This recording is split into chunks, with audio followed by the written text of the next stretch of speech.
નમસ્કાર મિત્રો, I hope તમે બધા મજામાં હશો. મિત્રો, ભારતીય પોસ્ટ ઓફિસની અંદર ગ્રામીણ ડાક સેવકની એક નવી ભરતી આવી છે, તમે બધા જાણતા હશો. મિત્રો, એની અંદર કુલ 1826 જગ્યાઓ જાહેર કરવામાં આવી છે.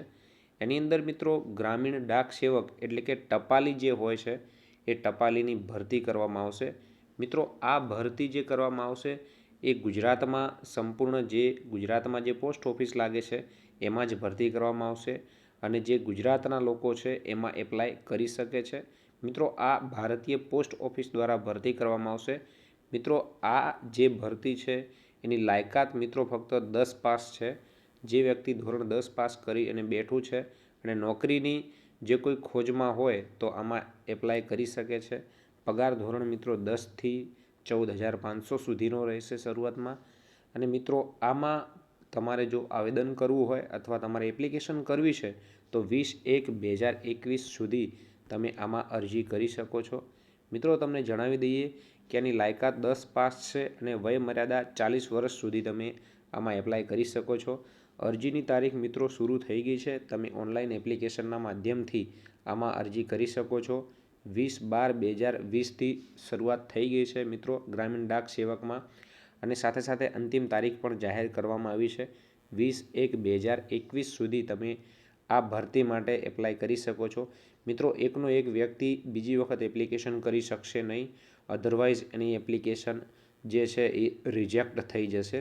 રિજેક્ટ થઈ જશે એટલે મિત્રો એ આમાં કેન્ડિડેટ ગણાશે નહીં અને એનું જે એપ્લિકેશન હતું એ રિજેક્શન થઈ જશે એટલે એ બહાર થઈ જશે અને ગ્રામીણ ડાક સેવકની જે ભરતી છે એમાં એ નોકરી નહીં મેળવી શકે. મિત્રો, તમને જણાવી દઈએ કે આમાં 2 કેટેગરીની અલગ અલગ પોસ્ટ છે. એમાં જે બીપીએમની પોસ્ટ છે એમાં 12,000 રૂપિયા છે. મિનિમમ ટીઆરસીએ ફોર હવર લેવલ એમાં અલગ અલગ સ્લેબ છે મિત્રો તમે જોઈ શકો છો. એમાં 14,500 સુધી છે. ત્યારબાદ જે ડાક સેવકની ભરતી છે જે એબીપીએમ કરીને છે એમાં મિત્રો મિનિમમ 10,000 રૂપિયાનું છે સ્લેબ પર હવરનું છે ફોર હવરનું છે સોરી. એમાં 12,000 સુધીનું તમને ટીઆરબી સ્લેબ સાથે તમે જઈ શકો છો. મિત્રો, આ સમયાંતરે બદલાવ થતા રહેશે અને પગાર ધોરણ પણ વધતો રહેશે. મિત્રો, આ સંપૂર્ણ સેન્ટ્રલનું લાગે છે એટલે મતલબ જે સેન્ટ્રલની જે કેન્દ્રીયની જે કેન્દ્ર સરકાર દ્વારા વિવિધ ભથ્થાઓ અને જે આપવામાં આવતું હોય છે એ પણ અહીંયા લાગુ પડશે. સાથે સાથે મિત્રો તમને જણાવી દઈએ જે કોમ્યુનિટી વાઇઝ અલગ અલગ પોસ્ટ જાહેર કરવામાં આવી છે. મિત્રો, ઈડબ્લ્યુએસની 201 જગ્યાઓ છે. સાથે સાથે ઓબીસીની 412 જગ્યાઓ છે. પીડબ્લ્યુડી એ કેટેગરી, બી કેટેગરી, સી, ડીઈ એમ અલગ અલગ જગ્યાઓ છે તમે અહીંયા જોઈ શકો છો. એસસીની છે 63, એસટીની છે 268, યુઆરની 838 છે અને ટોટલ કુલ વેકન્સી મિત્રો 1826 છે. એમાં તમે એપ્લાય કરી શકો છો.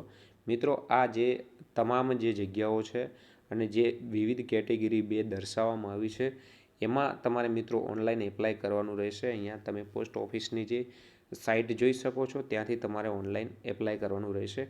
મિત્રો, આ જે ગુજરાત પોસ્ટ ઓફિસમાં જે ભરતી આવેલી છે એ ગુજરાતના રિજનમાં જે કોઈ પોસ્ટ ઓફિસો હશે એમાં ગુજરાતીઓને નોકરી મળશે. અન્યથા જે ભારતમાંથી જે ફોર્મ ભરે છે એમને પોતાના અલગ અલગ ઝોન વાઇઝ એમાં જોબ મળશે. મિત્રો, તમારે આ સંપૂર્ણ પીડીએફ જોઈતી હોય જે આ પોસ્ટ ઓફિસ દ્વારા એમનું જે સર્ક્યુલર અને એડવર્ટાઇઝમેન્ટ જાહેર કરવામાં આવ્યું છે ઇન્ડિયન પોસ્ટ ઓફિસ દ્વારા, જે લગભગ 150 પેજ જેટલી મોટી માહિતી છે. તો મિત્રો, તમારે જે પીડીએફ જોઈતી હોય તો તમે અમારા જે ટેલિગ્રામ ચેનલ છે એમાં અહીંયા જોડાઈ શકો છો. સરકારી સમાચાર કરી અને તમે સર્ચ મારશો સરકારી અંડરસ્કોર પછી સમાચાર સર્ચ મારશો એટલે મિત્રો તમને ટેલિગ્રામમાં અમારી ચેનલ મળી જશે. અને હું અત્યારે બેકગ્રાઉન્ડ લિંકમાં પણ આ ટેલિગ્રામ લિંક શેર કરી દઉં છું. ત્યાંથી તમે જોઈન થઈ જશો તો તમને ઇઝીલી દરેક વિડીયોની પીડીએફ અમારા ટેલિગ્રામ ચેનલમાં મળી રહેશે.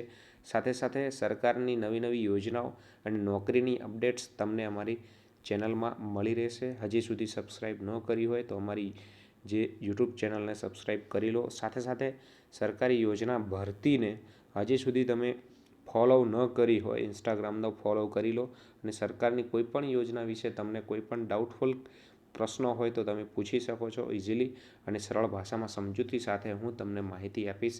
સાથે સાથે તમે અમને ફેસબુકમાં પણ ફોલો કરી શકો છો. ફરી નેક્સ્ટ વિડીયોમાં મળીશું. ત્યાં સુધી આવજો. જય જવાન, જય કિસાન.